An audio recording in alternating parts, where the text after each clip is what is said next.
Buenos días hermanos, feliz sábado. La escuela sabática está siendo sencillamente inmejorable para mi gusto.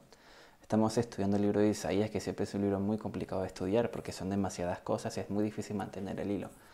Y la escuela sabática nos está haciendo un resumen muy bueno de acerca de lo que trata el libro de Isaías. Entonces estamos viendo la lección de esta semana que se llama Jugar a ser Dios. Vaya título. Solamente empezando ya empieza muy complicado. El versículo de memoria que está en Isaías 25:9 es un versículo que a mí me gusta mucho, que siempre trato de aprender de memoria y que recito mucho en mis cultos, como ya lo saben, que es: He aquí nuestro Dios, le hemos esperado y Él nos salvará. Este es Jehová, a quien hemos esperado. Nos gozaremos y alegraremos en su salvación, a quien hemos esperado, perdón. De modo que entonces la lección comienza con este título chocante de alguien que quiere jugar a ser Dios. Parece un título de una película, de un libro estresante. Así que vamos a ver de qué se trata, como hemos visto ya esta semana. La lección comienza con la historia del sábado, de una historia muy graciosa que yo espero sea ficción y no sea producto de la realidad, donde una mujer está obsesionada consigo misma y se mira mucho en el espejo y se va a hablar con su pastor y le dice: pastor, tengo un pecado de orgullo porque me veo en el espejo y me veo hermosa. Y el pastor le dice: usted no tiene un pecado de orgullo, usted tiene un pecado de imaginación. Yo espero que esto haya sido broma porque esto no se le dice a nadie, ni a una mujer ni a ninguna persona como tal. Pero sí que es importante establecer el concepto y la ilustración de lo que nos quiere plantear la lección de escuela sabática esta semana, donde tiene algo que con el título ya sabemos que es alguien que se imaginó que era mucho más de lo que era. De manera que entonces Isaías 13 comienza al 23, comienza hablando acerca del juicio, especialmente contra Babilonia y luego con otras ciudades del momento.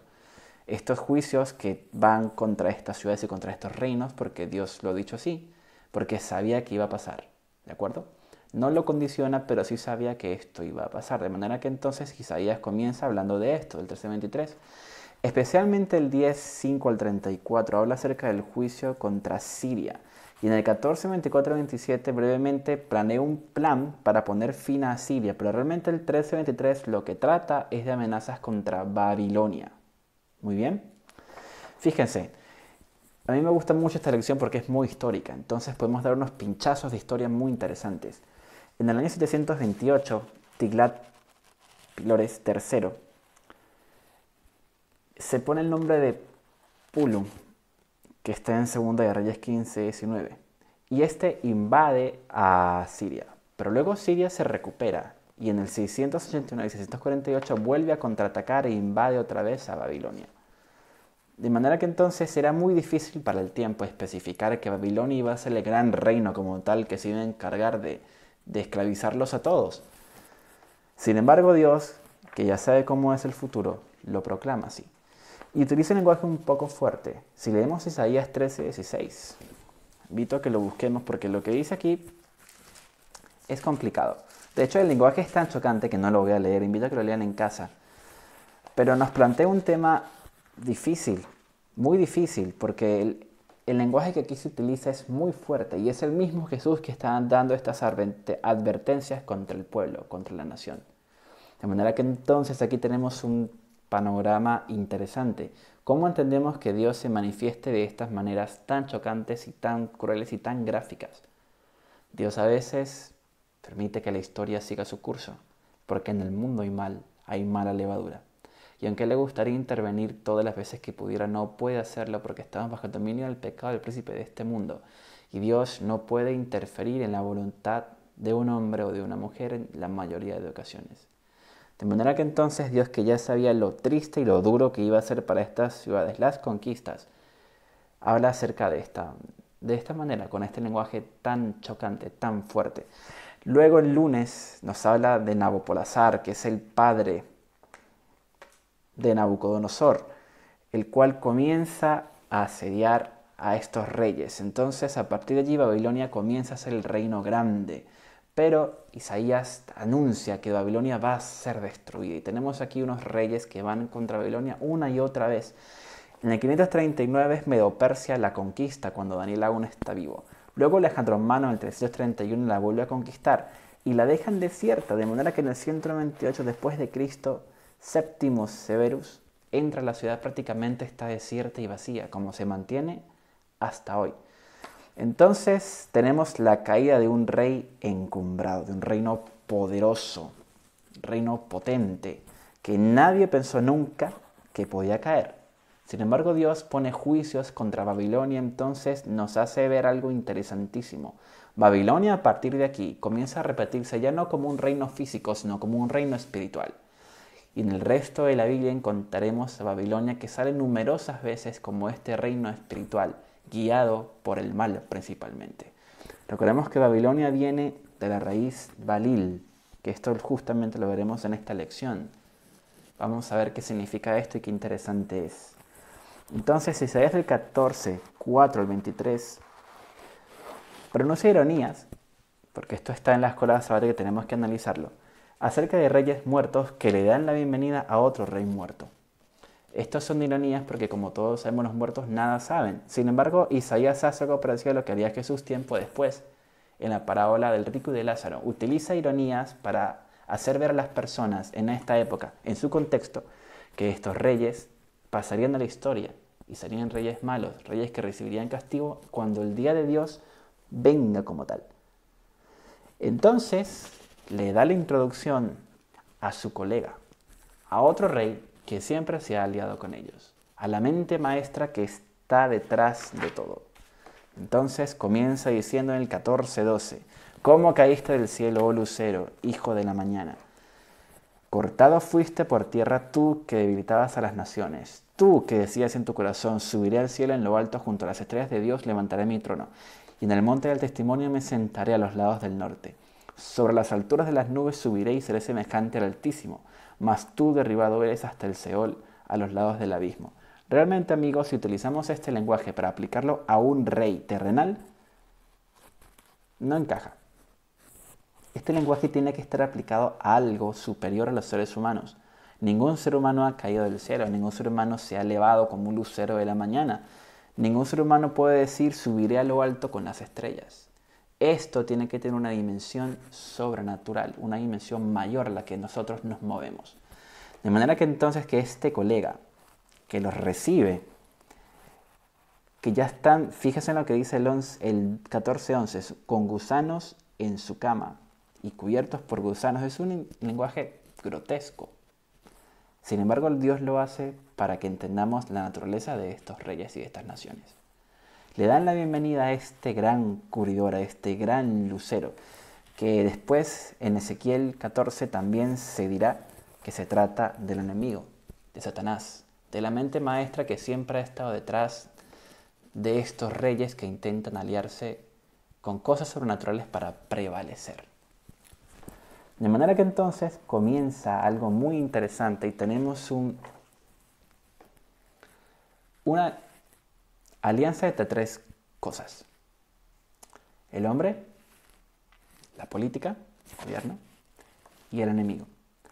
De manera que a partir de aquí se presenta que Satanás, el lucero del cielo, conocido como Lucifer, siempre estará detrás de las grandes instituciones políticas que siembran mucha maldad sobre la tierra. No de todas, pero la gran mayoría de cosas políticas que hacen mucho daño, Satanás siempre está detrás. De manera que a partir de aquí Satanás empieza a gobernar lo que se conocerá como Babilonia, que Babilonia vendrá a ser, a partir de ahora en la Biblia, siempre la alianza de los gobiernos con el enemigo. Entonces Satanás viene siendo el mismo Babilonia que vendrá siendo después Tiro, que vendrá siendo después Roma. Así que Babilonia se presentará después en el Nuevo Testamento como una mujer vestida de púrpura, que tiene muchas aventuras con diferentes políticas y la visten de púrpura y la visten con vestimentas de una meretriz para que nosotros entendamos el significado real de este reino que va a prevalecer hasta el tiempo del fin. Si analizamos la raíz de Babilonia y la comparamos con la raíz de la iglesia que Dios tiene, es algo muy interesante. Fijaros, Balili es la raíz de Babilonia, lo que significará y se denominará como puerta de los dioses. En la Biblia, Dios tiene otra palabra que significa puerta del cielo, que es Betel. Entonces, a partir de aquí, nos presentamos con dos autoridades muy grandes que siempre van a chocar. Cuando Jacob está en Génesis y se queda dormido sobre la piedra y de repente ve que hay ángeles que suben y bajan por una escalera en su sueño y conectan el cielo con la tierra, se levanta de allí y le pone a esa zona Betel, puerta al cielo. Y un poco antes, unos cuantos personas habían querido hacer una torre de Babel, en Babel, para construirle y que llegara al cielo y así enorgullecerse y ser más que Dios. Entonces, mientras que los que siguen a la casa de Betel, porque quieren seguir a Dios, tienen la filosofía de la humildad, que por gracia somos salvos, los que por el contrario quieren seguir la otra puerta, que es la de Babilonia, tendrán la filosofía del legalismo y el humanismo secular llena de orgullo constantemente. De manera que entonces aquí comienza la gran lucha entre Betel y Babilonia, entre la casa de Dios y la casa de confusión, la casa de Lucifer. Todo reino que se alíe con Lucifer vendrá a ser Babilonia. Por esa razón tiene mucho sentido que más adelante se diga en Apocalipsis 14, ha caído la gran Babilonia, cosa que se repite en Isaías 21:9. Vamos a leerlo. Y aquí vienen hombres montados, jinetes de 2 en 2. Después habló y dijo, cayó Babilonia y todos los ídolos de sus dioses quebrantó en tierra. Entonces Dios no solamente está advirtiendo que Babilonia como tal, como reino, iba a caer, a pesar de que fue el reino más fuerte en el momento. Y a pesar de que nadie creía que se iba a montar un reino como tal, Dios, mediante Isaías, no solamente dice que el reino perdurará y gobernará tanto a Siria como a Damasco como a Judá, sino que tiempo después ese reino pasará a la historia. Y lo dirá muchas veces, pero lo comienza a decir aquí en Isaías. Y dirá que la filosofía de Babilonia, este alto reino que siempre se juntó con el mal, excepto durante el reinado del rey Nabucodonosor, excepto durante la parte final de ese reinado, perdurará en el tiempo y se pasará de generación en generación en forma de distintos reinos, siempre tratando de destruir la obra de Dios, que es la casa de Betel. De manera que entonces los últimos capítulos de estudio de esta semana, que son de Isaías 24 al 27, relatan la gran victoria de Sión, que viene a ser la casa de Belén, de Betel, sobre Babilonia.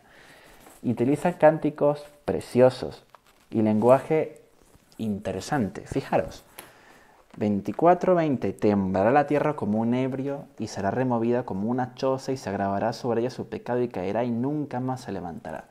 Antes también, cuando estábamos comenzando a hablar en el 13, hay lenguajes difíciles de asimilar porque lo que publicaba Isaías es que a veces no sabemos si está hablando de manera futura o de manera futura con el tiempo del fin, futura escatológicamente.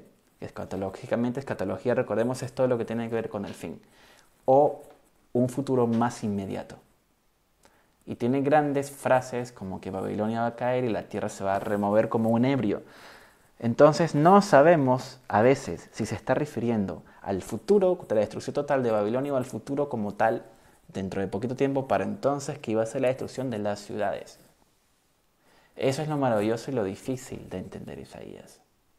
Pero por el contexto que tenemos entendemos que esta gran tribulación, este gran quebrantamiento de toda la tierra que será desmenuzada y conmovida, únicamente tiene lugar en el tiempo del fin. Entonces Babilonia no solamente fue destruida antes, sino que también lo será en el fin del tiempo. Y Sión, que es la ciudad de Dios, los libertará finalmente.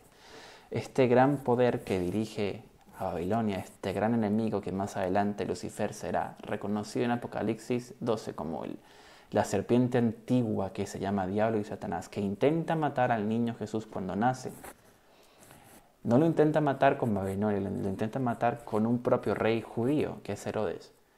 Por lo que entendemos que Babilonia será todo rey que trata de destruir la simiente del Mesías, la iglesia de Dios. Babilonia es un enemigo común que tenemos todos. Sin embargo, En el día grande y espantoso de Jehová, este reino será callado para siempre. Poderes posteriores, poderosos, se fusionarán con este gran rey. Sin embargo, Cristo Jesús tendrá la victoria final. Cuando ese día llegue, ese día de gloria, ese día de salvación, día terrible para algunos, pero de gloria, de mucha gloria para otros, entonces allí podremos decir: he aquí nuestro Dios, le hemos esperado y Él nos salvará. Este es Jehová a quien hemos esperado. Nos gozaremos y nos alegraremos en su salvación. Jugar a ser Dios, esto Satanás siempre ha tratado de ser. Lucifer siempre ha querido ser Dios. Ese es el gran engaño, así empezó la gran mentira. Qué interesante es Isaías.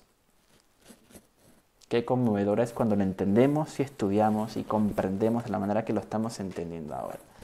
Falta mucho y la lección está siendo sumamente interesante. Ya veremos entonces lo que viene después, con la liberación de Israel y la entrada de Egipto y sobre todo la llegada de un gran rey que iba a tener un periodo muy importante. Sennacherib en Asiria y Ezequías en los reinos de Israel, en Judá. Eso viene más adelante, así que amigos, los invito a que estudiemos la lección porque está muy interesante y nos sirve muchísimo para este tiempo, el tiempo del fin. Dios los bendiga, un gran abrazo. Ahora estaremos con el culto.